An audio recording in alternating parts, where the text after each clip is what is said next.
and welcome back to Hustle to Harmony. Today is a super special episode because I have one of my very good online and all-around friends here with me today. She is not only a genius email marketer, but also a breathwork facilitator and all-around super wonderful, amazing human being that I'm so happy to have as part of my very small circle of people. I can't tell you what we're going to talk about today, because if the conversation veers off from certain things, then it veers off from certain things. Put on your seatbelt and enjoy the ride.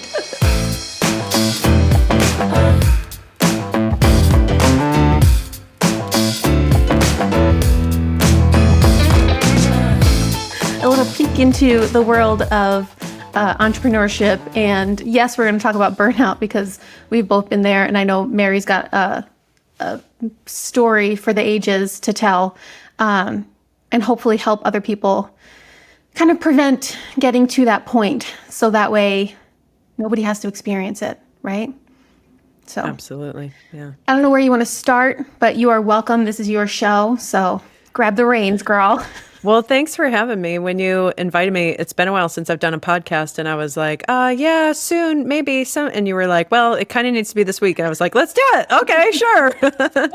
Because I just love you, and I know that we always have a good time, and I knew that we were going to have a good conversation. So, and just to give the audience like a little insight into our relationship, like we didn't even talk about what we were going to talk about. We just showed up and we're like, we know.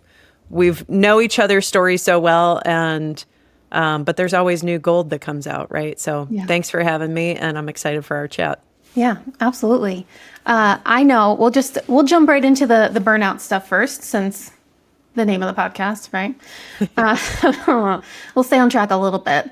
I know your story is definitely one where a lot of people can relate to. I've been in networking meetings where a woman was like, I was go nonstop. I had all these speaking gigs hooked up and ready to go. And then all of a sudden, like, hospital. And other people said cancer, or like their body literally shut them down. And then once they stopped and rested, they were better for it afterwards and able to get back into doing more meaningful work, right? It's the same trajectory, just a slightly different path. Yeah. So tell us a little bit about your story and how things took place, and then before and after and all that stuff. Yeah. There's so much we could dive into, but I'll just say, I'm an email marketer and I'm a copywriter, and thankfully my business was in really great growth mode. I was starting to form an agency model, just to take on the client work, I had a mentor at the time, and I said, I've got people on the wait list right now. My mentor was like, what? Don't have people on the wait list. Like, you got to start this agency, and take the clients and just mentor, people to do what you do so that you can have multiples of you, right? And so in my mind, that sounded really good, because it was like, okay, that's the relief I need. I can still make good money. All the work can get done, but I can have help with that. But it turns out that's not always the way it goes. And I'm sure that some people have, systems really dialed in. I feel like I had a lot of great systems dialed in, but I also just cared very much about the work. And I didn't always feel great about outsourcing it to other people when it was my name and my brand. And I was the one building the relationship with the client, and then being like, here's your, this person's doing the work. It's like, I felt like I was building a big business, a big successful business, and losing the personal touch, losing, So anyway, it was meant to be this business model that would give me some relief and some balance, and it didn't end up that way. But I just kept taking the clients, kept growing bigger, managing the people, managing the whole team. And I ended up in the hospital, a total surprise. And it's funny because I was just wrapping up like a one-off gig, which I don't get a ton of those. It's usually a lot of, long-term clients. But I was wrapping up this one-off gig, and I was like, I can't go to the hospital right now. Like, I'm in the middle of this project. but I was in so much pain, screaming. I still have it recorded from my doorbell camera of me sitting on the front porch waiting for because my dad came to pick me up so that my husband could stay home with the girls. Waiting on the front porch for my dad to come get me, just like wailing in pain. And it was my gallbladder. My gallbladder exploded. Had to go to the emergency room. I always say exploded. That's not really how it works, but stress, inflammation. I had gallbladder disease out of seemingly nowhere. I was a healthy person, right? I mean, your audience doesn't necessarily know this, but my other love is fitness. Like, I've been in the fitness industry for 10 years now. And it just came out of nowhere, like shocked me. And even though I studied stress and I know the effects of stress on mental health and physical health outcomes, it's just one of those things where like, never thought it would be me.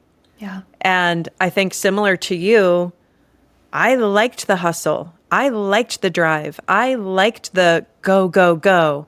And there's a whole backstory about what that really means, and the healing that needs to happen there and the regulation that needs to happen there. But I think that's another relatable part of the story is that I loved it. I didn't feel burnt out. My body crashed and burned. It was like, you are burnt out. Hello, please stop. Yeah. And I even have a picture of me in the hospital, tip tap typing away on my computer. Like, would your email copywriter be in her hospital bed, working on your account? No, I don't think so. And it's like, ew, gross. The thing about that is under that post, everyone's like, get it, Mary, best copywriter in the world. Right? And then we look back and we're like, damn, that was really messed up. Yeah, that was messed up. Like, you can't even rest in the hospital. Yeah. It's so crazy. And the client, I was in the middle of the gig. I think this is a good takeaway too, because, a lot of this, like, yes, I loved the hustle, but a lot of it is proving energy too, right?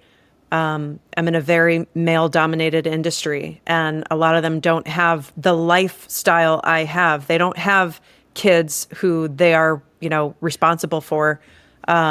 And as you know, your audience might not know, my husband travels 80 to 90% of the time. So I am a business owner. I am a full-time mom. I am like, run the household. I run the bills. I run the electricity just went out upstairs and I got to call somebody to do that in the middle of all of this,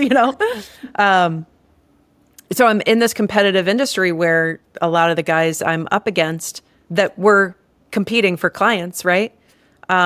They don't have that, they don't have that. They can work 16-hour days and then that's just, they love it and that's their life. And then they, go to bed and get good sleep. It's like, well, after I'm done working, I have to go make dinner for a family of 4 or 3, So a lot of it is proving energy, a lot of that hustle, and I can do it all and watch me and I'm fine. I'm not stressed, add more, go for it. The client who I was in the middle of the gig for, I remember emailing him from my hospital bed and being like, hey, just want to let you know, I'm in the hospital right now. I'm having surgery tomorrow morning. I go home right after that and I'm going to finish the project as soon as that's done, And in my head, I'm thinking, this is, he's going to view me as a hustler. He's going to view me as a scrappy one, and like, I can prove myself, to get hired by this guy again, of course, like, who wouldn't want to hire me again if that's my attitude and that's my scrappiness, right? And then the next gig that he was hiring copywriters for, he didn't hire me. And I was like, wow. Like, we can push and fight and hustle and all of this and proving energy. And what? For what? Who are you? Yeah. Yeah. Yeah. When you said, I know better because stress, and that's what you studied and that's what you're about. I have the same thing.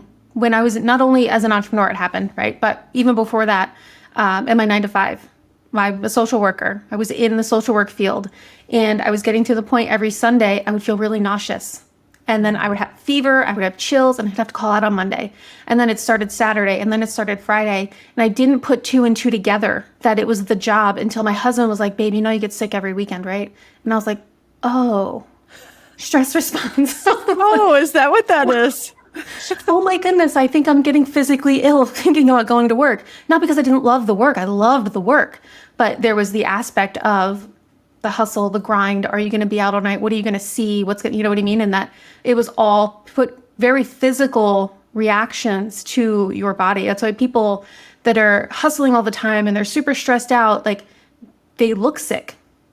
They don't look well, or their body aches and they can't tell you why, or like all these little, it doesn't have to be like a hospital thing. It doesn't have to be, oh, all of a sudden you got cancer, but a lot, if you look up the symptoms of, common things in your body, right? Whatever thing you have going on, a lot of it is stress related. Mm-hmm. I know the ailments that I have, I had, I don't want to get too like graphic, but the gynecologist, I had precancerous cells, and it went on for about a year during the same time frame. And the doctor was like, stress exacerbates it. I was like, oh, well, what do you expect? What do you want to do? You want to pay for me to not work? Like, what am I going to do here? Right? So there's so many things where stress is an underlying factor that we just learn to deal with, whether it's society telling us that we have to deal with it because it's like normal or what. And for those of you that don't know Mary, I have to tell you, she is the epitome of body, mind, and spirit. Not just like who you are as a person, but the things that you do, right? Mm-hmm. Copywriting is a mind thing, right? Physical, she's flipping on ropes and doing whatever the hell she does when she goes to the gym, right? She's a very physical aspect. And spirit, she does breath work, and she's a Reiki master. So she connects everything. So it doesn't have to be a one-track path, right? Whatever feels really good for you to fill your spirit and your soul, so that way you can help alleviate some of that stress. Mm-hmm. You can really take so much away from just being with somebody else who's got all that stuff together too. I love that. Yeah, I never thought about it like that. That's kind of cool. The infinity symbol. Yeah. So breath work. Mm-hmm. I know we talked about copywriting, which that's fantastic. In terms of self-care, breath work, it's been over a year that I've been doing breath work with you, right? Well over a year, probably a year and a half. Over a year. Yeah. Yeah. I forget exactly when I launched the online membership. Yeah. It's time is another funny thing that I couldn't tell anybody how long we've known each other. I'm like, we met in Tampa. Well, no, it's been years. Feels like a decade, but it's not that long. Yeah. So breathwork is not only, it's a really great way to help reduce stress right in the moment, like immediately, right? And you say it really well when you say it's like the one part of your body that you can control. You can't control your heart beating. You can't control whether or not like you're going to blink eventually, right? But you can absolutely control your breath. Yeah. And it's gotten me through not only some situations where I'm anxious, I'm nervous, I'm feeling a certain type of way, but the longer journeys that we've done really helped me dive into being more connected, I think, to who I am. I don't have a body mind connection. I don't feel things in my body like most people do. Recently, it's been getting a little bit better, right? I'm focusing more. But a lot of that is attributed to breath work and you facilitating that as well. So I don't know if you want to talk a little bit about how that can help alleviate stress or a simple things that people can do, like whatever you think.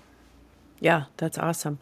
I mean, a lot of the different techniques that we use, sort of the magic behind them is that they like turn on parasympathetic nervous system.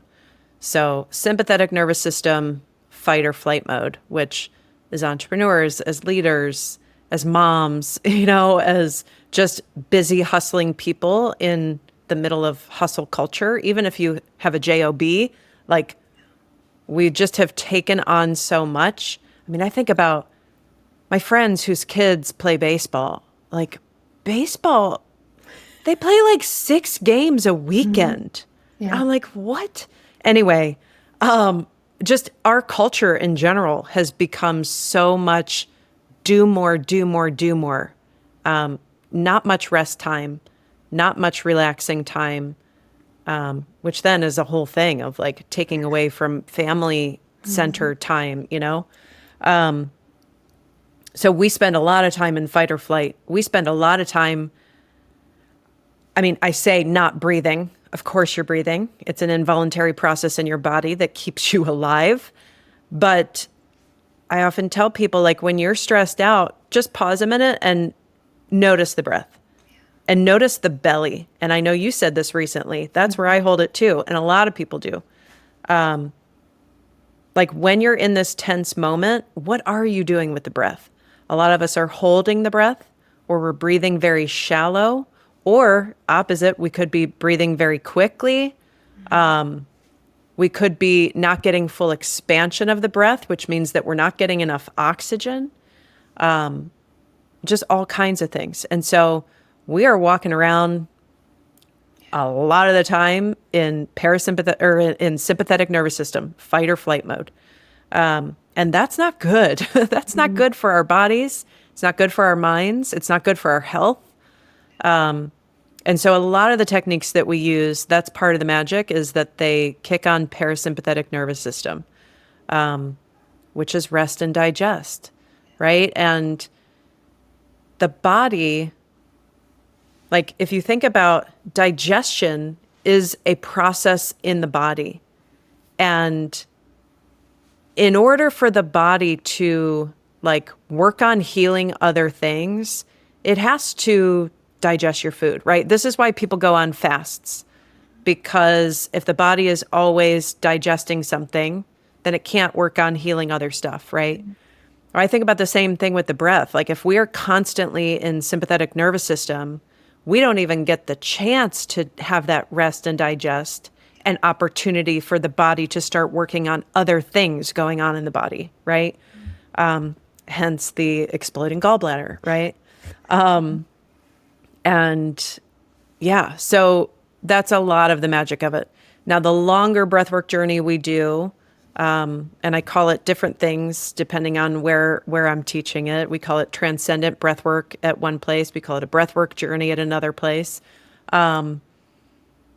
I often just refer to it as like the breathwork experience or the breath chamber experience.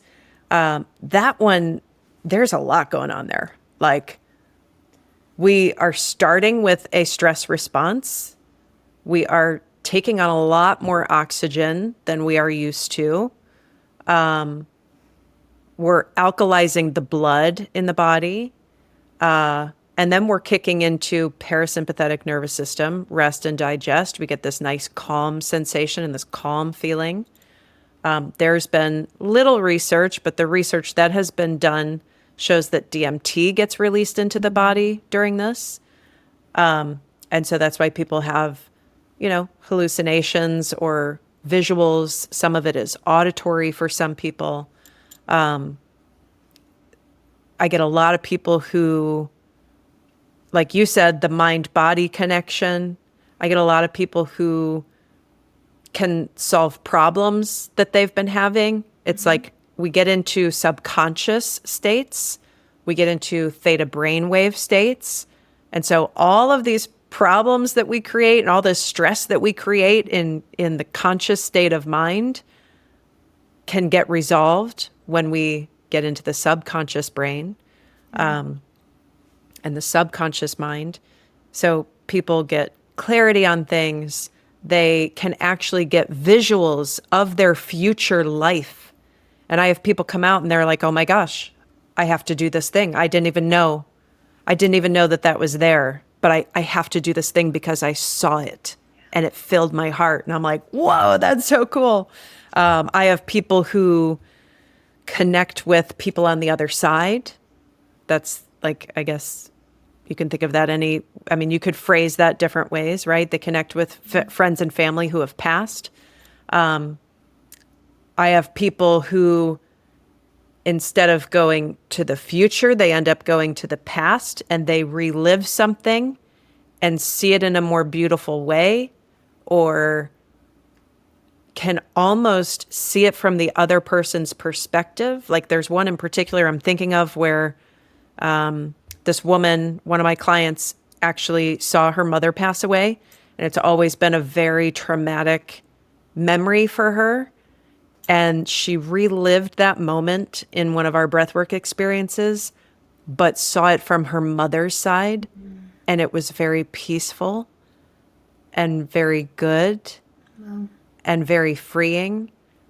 And she came out of that experience like, oh my God, I've been holding on to how traumatic that was. And I got to see it from the other side that it was beautiful. Like, Yeah. oh, That's you can't amazing. tell me. You can't tell me you can't tell me that you get that experience walking around your life worrying about who's picking up the kids and what we're making for dinner and I got to go to work and to call somebody back and then the client and blah, blah, blah. Right. You don't get that, right? We are too ramped up in Well, I something think like this that can facilitate that process. our just bodies are blow you away. addicted to the stress. Yeah. We're addicted to it. Like the body craves it because even when we do the long journey once a month, right?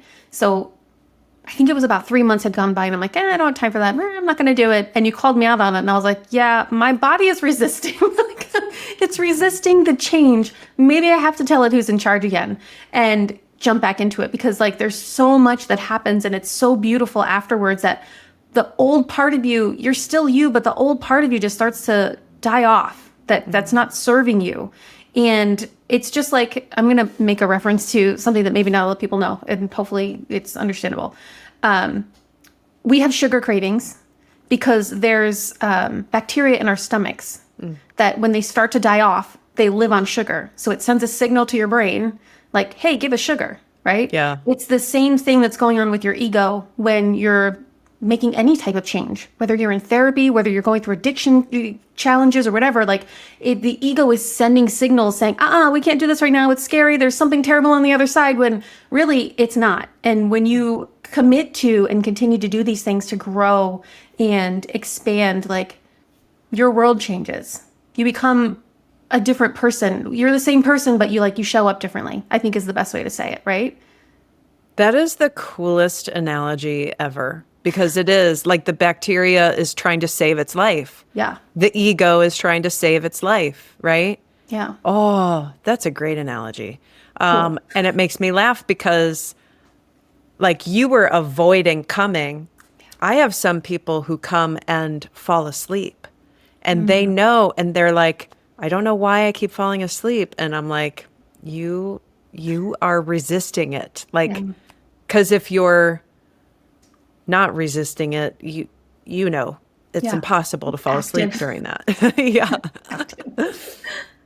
Wow. So yeah, that's really interesting. I'm going to start using that analogy. Side note, stop eating sugar. Yeah. And bad also, for yeah. I'm not a health professional, but just saying, there's bacteria in your belly trying to stay alive. Kill it. I love it. Yeah. Oh man. Yeah. I am a huge proponent of breath work. And I tell people all the time too, when they just need a little bit of self-care, like breath work takes 5 minutes. It takes 5 minutes out of your day. If you feel like you don't have a lot of time and you can't go for a walk around the block because it takes 10, right? Breathe for 5 minutes. Just recognize yourself breathing. Because it's really made a huge difference in terms of like regulating everything. I do it with my kids now. Yeah. My son freaks out a little bit sometimes.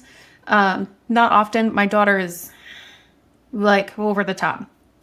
Everything's an emergency, hyperventilating, the whole 9 yards. And I hold her to me, chest to chest, and we breathe together. So I take a deep breath in and then we breathe out together and it helps her like within 3 to 5 breaths. She's like, she can actually talk again. So it's super, super helpful just even on an outside level, right? Yeah. It's Yeah. really good.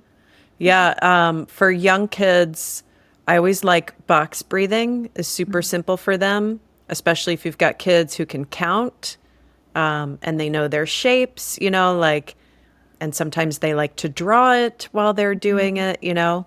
And even simpler than that is like the smelling the flower, blowing out the birthday candle, right? Like just teaching really young kids just how to be intentional with an inhale Yeah. and an exhale, right? That smelling the flower, blowing out the candle. And like you said, calming them down when they go into that mode, that's hard to get them out of. And like, you can't talk a kid out of that situation, right? No. So we use breath work for that as well Yeah. in my house. Yeah. Yeah, it's definitely a good one because calm down, quit freaking out. That doesn't work. It That doesn't work for triggers anybody. me, you know? I know. So Tell I me was to gonna let calm you down. have to double down on this one. He was laughing now. Oh man. Yeah, I'm super aware of my breath now. A lot of times I'm like, ooh, and take a deeper breath because I do have shallow breaths often. I'm constantly holding my stomach for whatever reason. I think a lot of it comes from when my mom always said like stomach in, ass out. That was always like grown up. Stomach in, ass out, chest out, and it's like all the time. It's just learning to like relax and be in my body instead of everywhere else too. It's super helpful. No, I think especially women, I think a lot of women hold it in the belly because we are taught from a very young age and all the way up, suck it in, hold it in. And if you can't suck it in and hold it in, buy a corset or, pants that squeeze it in. Like we are constantly squeezing it in and holding it in. I laugh when I'm doing breath work in person and I'm teaching them how to soften the belly. I'll even you can't see down there, but I'll give my belly a slap and just be like, just let it be loose, And I'll tell them we're so used to sucking it all in. I don't want you to suck it in, loosen it up, because people are not used to that. No, it's almost liberating to be like, oh yeah, let it out. Yeah, feel your whole belly. It did amazing things for you. And in breath work, especially during an experience like that, the eyes are closed. So I always remind them, nobody can see you. Nobody is judging you because that's a lot of it too, right? Even getting the technique down for people is tricky at first because we're so used to managing our bodies for other people. Right. It's like, you don't have to right now. Nobody can see you Yeah. but me. And I'm only making sure that you're breathing, right? Nobody can see you and nobody's thinking about you. They're thinking about, am I doing this right? Can I feel my stomach? Everybody's so concentrated on themselves. We did it in a room with there was 50 people in the room one time, right? More than that. Something like that. Yeah. Yeah. I had no idea anybody else was there until the very, and we make audible sounds. We scream, we cry, we sob, and it's like I'm the only one in this space right now, and you can hear the other things going on, but everybody's in there with you, and it doesn't feel awkward or bad or anything. It's beautiful, actually, that so many people can come together and have an experience at the same time, doing the same thing. It's actually gorgeous.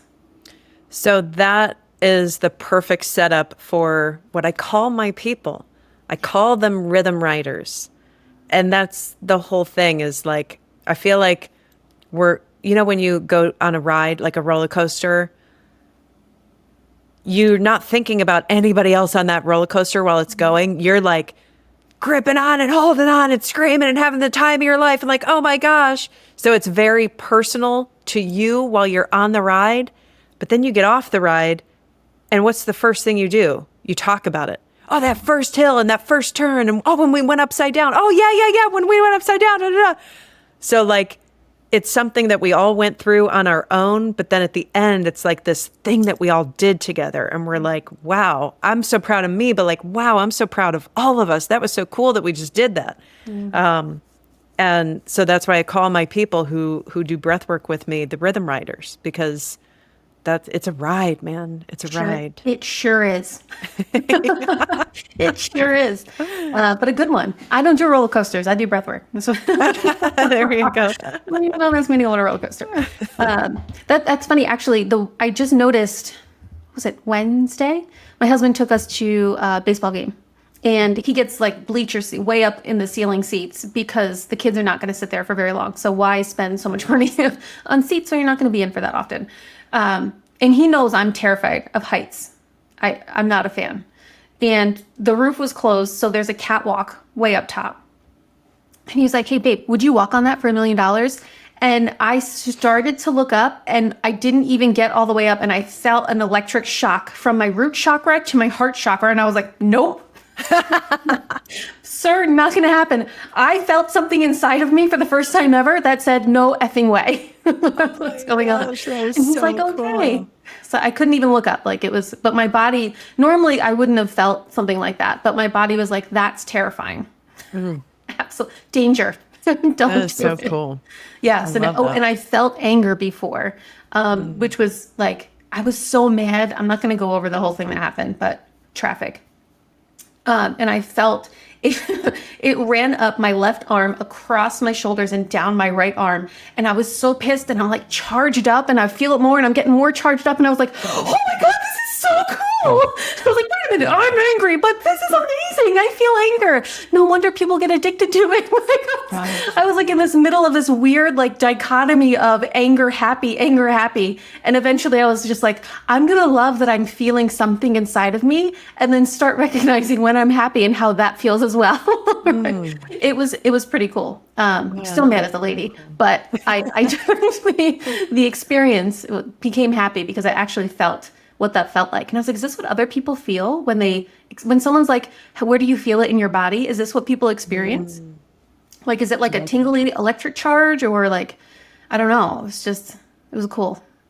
That's awesome. Yeah. And I attribute it to doing the work through breath work, right? Yeah. I never go in with an idea of what I'm going to work on. I Yeah. No, completely you leave can't really. everything out the door and I'm like, wherever this takes me, like we're strapping in, right? Whatever's happening happens. And it's always something a little bit more gets sliced off, you know? So whatever hardness I had to hold on to from who knows when, you know, whatever you believe, whether it was your life, your ancestors' life, or whatever it is that goes through, like pieces of it get chopped away every single time. And slowly but surely becoming a human, not just like a soul in a meat sack, right? A soul that's actually experiencing the meat sack, which is pretty cool. That's awesome. So, I love yeah. that. I have one client who, like, you're having this very mind-body connection that has grown and developed over time. Hers has been almost the opposite of like that little voice inside her has been amplified and gotten louder and louder. And it's almost like she couldn't hear her own inner wisdom before. And now, after she's probably been doing this with me for, I don't know how many sessions, but over the last year, almost year and a half. And it's like, she said, it's so easy for me. She's made a lot of tough decisions, like breakups and job changes and stuff like that, because she's like, I can hear the inner voice now that's saying, oh no, we have to stop that. We're not doing that anymore. And she's like, it just makes her feel so confident. Like Yeah. nothing can go wrong because it's your inner wisdom guiding you. How cool is that? Yeah. Yeah. Wow. That's really good. Yeah. That's good on so many levels. Sometimes it's easy to forget like the things that you have that other people don't have, right? Like people have these inner monologues that tell them things all the time. And it's like, wow, that's so cool to have that. Like some people have to actually charge that up Yeah. to get it going. So that's really Yeah. cool. That's really cool. And then to know that she can fully trust herself, Yeah. right? That's the other part. Like we might hear things and just be like, is she crazy? Yeah. Right? But to actually have the knowing of trust in there too, that's super powerful.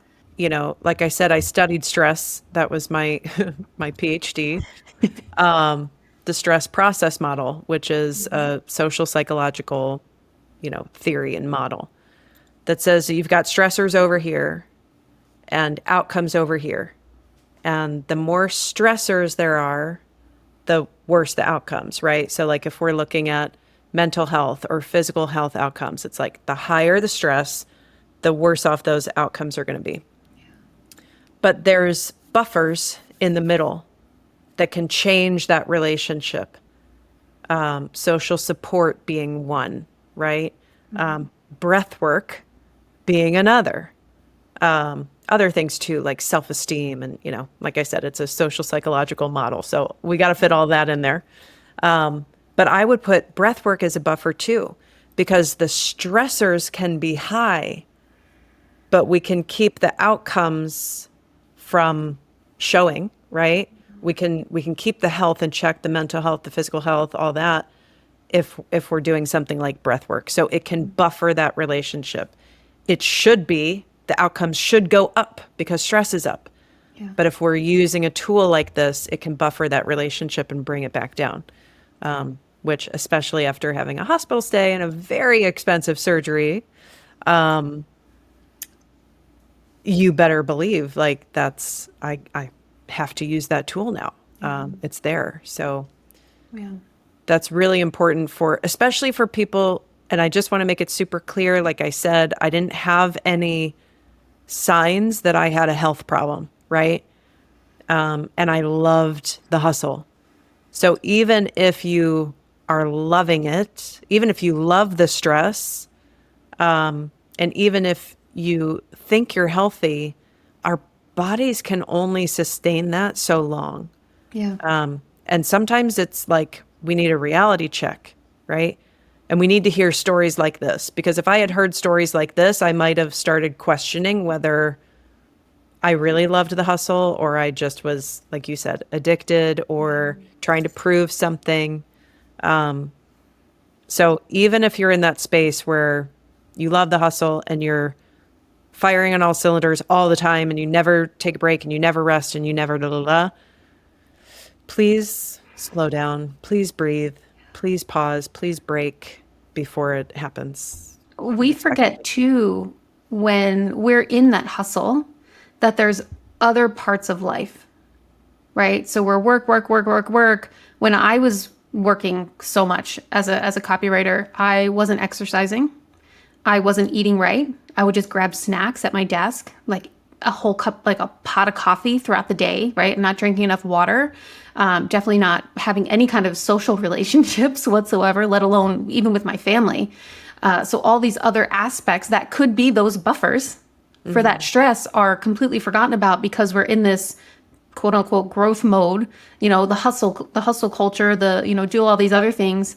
And when we stop hustling, or even when we start adding in those other things, you don't have to stop hustling, but when you start adding in those other things, like going for a walk in the morning, spending a half an hour meditating or journaling, or some, religious, want to write in your devotional, whatever you want to call it in the morning, you spend that time for yourself, right?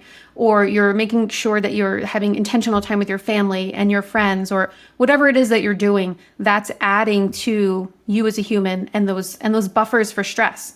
And even though work might be super stressful, if these other areas of life are doing really, really well because you're pouring into them as well, then work is kind of that balance. Is that kind of what you mean? Yeah, absolutely. And we're going to get into this a little bit on tonight's call, because I used to think that the money was going to solve all of the stress, right? So like, once I have the money, right? And so I need to get more clients to get the money. And so then once I have the money, then I can take a break, or then we can go on vacation, then we can rest, and then we can have family time. And then, and so there is this realignment where you start to realize why you want the money. Well, you want the money for freedom. Yeah. You want the money for downtime. You want the money for, to spoil yourself with these other things. You want the money for safety and security, right? So how about we look for other ways to get those outcomes in our life? Yeah. Like you're saying, taking a walk, and I know you're really good at this and help your clients with this. Like, we think we have this 6-hour work day, and so we got to work 6 hours straight, and I still don't get it all done. And it's like, well, what if you restrict it? What if you only have 3? Now what can you get done? Oh, you got the same amount done? Great. Now here's your extra 3 hours. Right. Now go rest, go relax, go for the walk, hang out with your kids, right? So like, I used to think that the money was the end all be all, which was why my life looked the way that it did, which was why I was under so much stress. And now I realize, and there's just been a realignment of, oh, I thought the money would give me this thing. Number one, it didn't. So I still wanted more. Yeah. And number two, it was like, wow, I can get those things through other means. Well, let's just do that. And now life is very relaxing and balanced, and I have a lot more time on my hands to go do those other healthy things, healthy And you habits. start attracting more aligned people, more aligned clients, more aligned everything once you start doing the things that fill you up, because you're a better person and you're putting out that energy that you're like, oh, I'm a really great person. I'm not stressed out piece of crap that nobody wants to hang around with. I feel great. And everybody understands that and they start feeding off of it. And it's the chicken or the egg. Well, if the chicken is the work and the egg is like your life, then the egg comes first. Yeah. Like put the egg first this time. Yeah. Or Yeah. what is it? You buy the cart before the hens, whatever those damn things are. I don't know. Yeah. Cart before the horse, I think. The horse, not the hens. Can you imagine hens pulling a cart? This is Need what a lot happens of when them. you speak before you think. We were talking about chickens. But yeah, you have to put yourself first. Like the best piece of advice I ever got from a coach was schedule hours for you before you schedule anything else.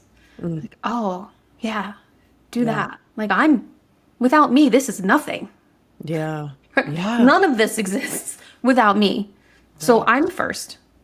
It took a little while to recognize that and not feel bad about it. Because that guilt train hits hard sometimes, right? Like I should be home. I should be banging toys together with my kids. I should be answering emails.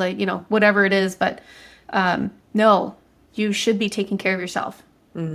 Because if you wind up out of the picture for a little while, somebody else has to fill the gaps for other things. Like you can't do it. So take care of yourself first.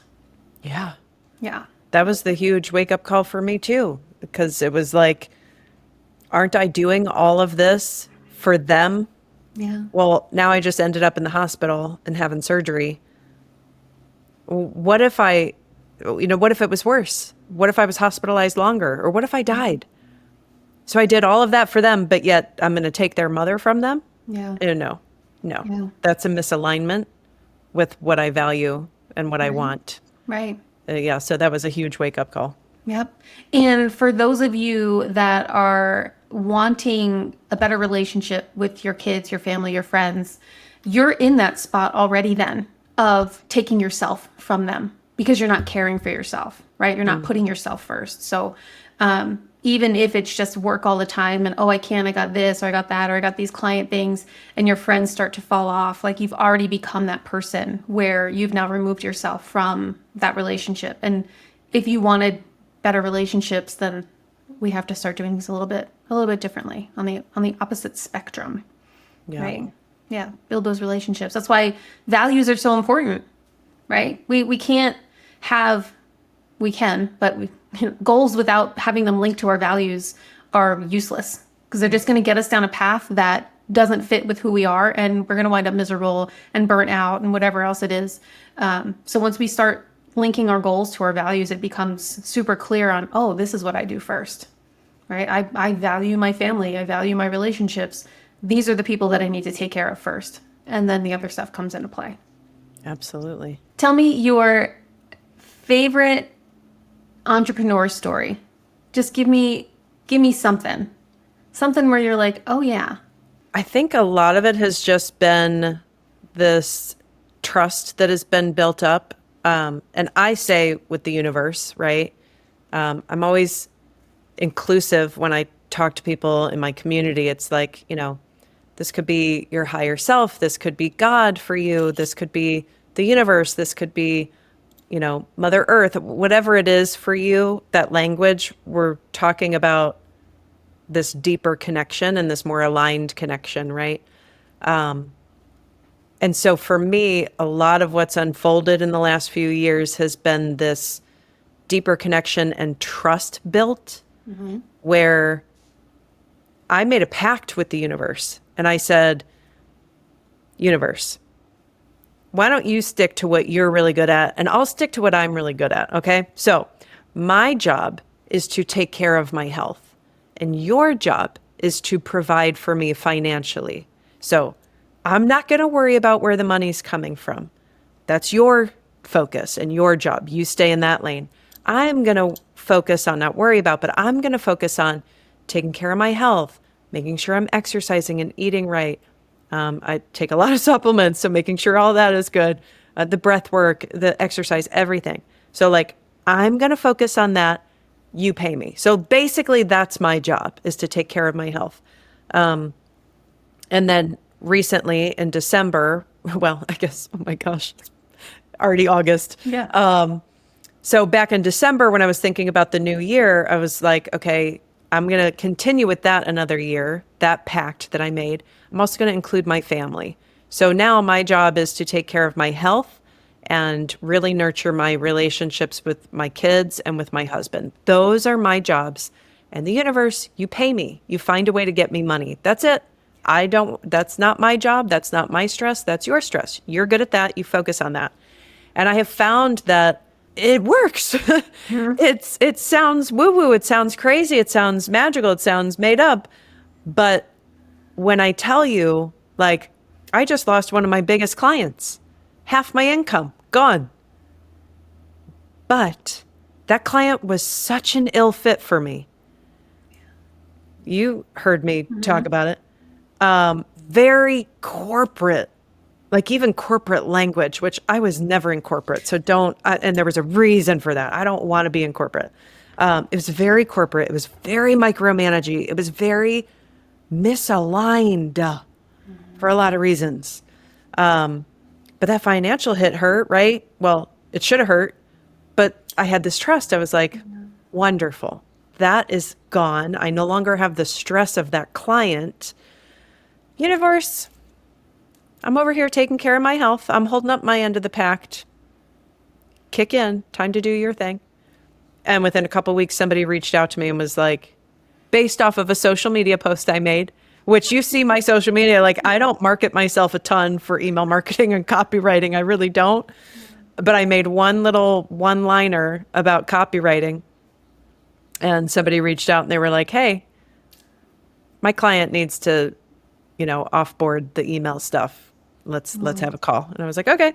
So like, I just don't worry about it. I just don't worry about it. It wasn't, because we've been friends since the beginning of copywriting career, right? And it wasn't always like that. I remember every time one of us would lose a client, we'd call each other, we'd be like freaking out and he'd be like, it's okay, we're going to find a way. And every single time, you particularly, every single time you let go and was like, I can't do this anymore, you got a client. And then after about the third or fourth time you called, you're freaking out, like, Mary, why are you freaking out? Like, you're going to get a client in like a week. It's just going to happen. And sure enough, every single time when you let it go, it just comes right in. I remember, I think it was last year, we were going to go to, was it Daytona? Right? In Florida? I don't remember. The condo? What for?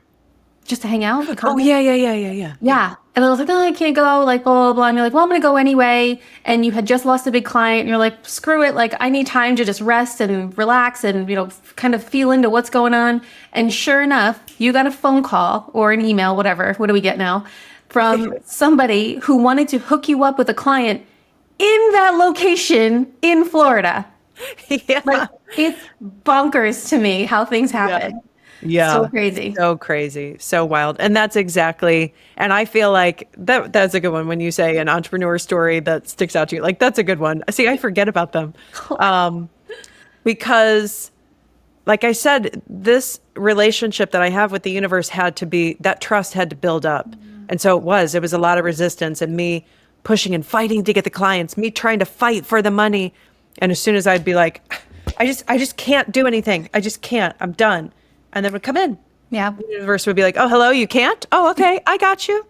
And so it was like that repeated thing over and over again. And finally it was like, oh, I see. Oh, that does happen every time. Okay, so I'll start giving up easier. I'll start giving up faster. And then the universe is like, good, thank you. Here you go. And that one, it was like, I need to get away, so I got to go. And I don't care if I don't have the money, I have to go. And then it was like, oh, here's a client at the beach and you get to go tour the facility. It's like, okay. So then I felt like that was the universe being like, hello, do you get it? You know, like, yes, this is how I work for you. Yeah. Not for, but like with you. This is how I work with you. Let's have fun. And, you know, way back in the day, like when you very first were starting to, you know, turn more into the coaching side, that was your whole thing. Like, fun. Where's the fun? Are you having fun? Because if not, you're out of alignment with what is really going on. Like, Right. it's always going to be a struggle. It's always going to be a fight. It's always going to be stressful if you're not having fun. Yeah. And I have found that fun in a lot of ways, in a lot of different places, but like that fun relationship with the universe of just like, you have that. I'm not worrying about that. I'm over here in my lane. It's like if you had a business partner, right? And one of you is, you know, sales and marketing and one of you is operations. Right. The sales and marketing person wouldn't be like, well, I'm going to do this system. No. And the operations person wouldn't be like, I'm going to make some social media copy. No, you're not. Sit down. That's not your job. Yeah. So yeah, it's a business relationship. Yeah. That's fun. It's fun. Life is supposed to be fun. We're supposed to enjoy it, even through the stressful business growth times. Because if you can see your goal, if you can see the vision of where you want to be and what your life is going to be like, then yeah, we can get there. Like we can chill through it. We don't have to grind and hustle and then be miserable when we get there. Like I think it was Peyton Manning, football, won the Super Bowl, and it was like his whole family's football. They're all quarterbacks. And he gets the Super Bowl and he's being interviewed like a while after. And they were like, you know, you didn't really look as happy as we thought you'd look. He's like, all I could think of was like, this is it. He worked his whole life to win a Super Bowl. He won the Super Bowl. And it was like, oh, because it was attached to nothing else, right? It was not attached to anything that meant anything to him inside other than, I'm going to get that trophy. I'm going to hit that goal. I'm going to get that status. And it didn't matter to him.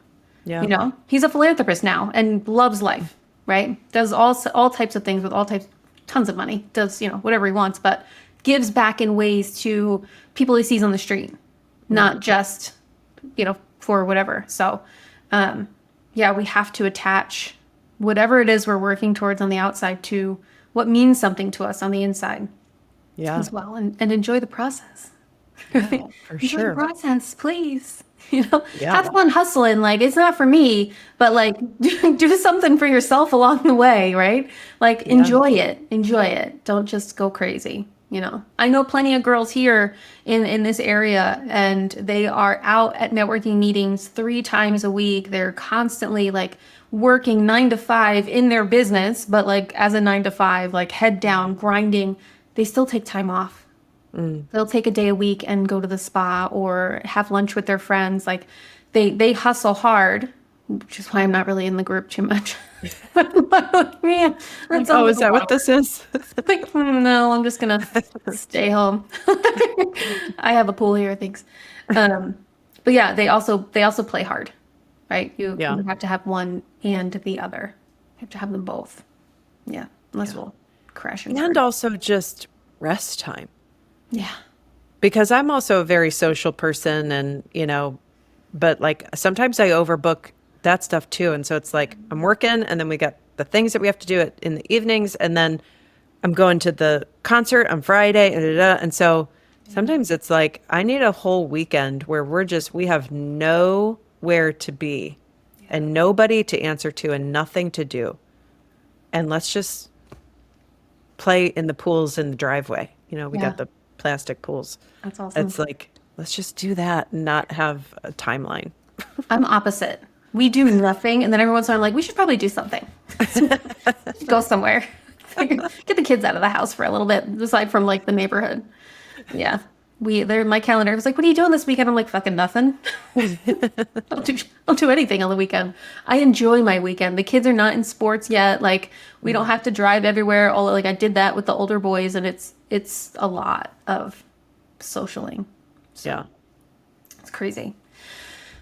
Anyway, tell us what you got going on. What are your offers? Where do you want people to find you? Give me all the details. Because if they haven't fallen in love with you yet, they should. So you can find me on most social media as Mary Laske Bell.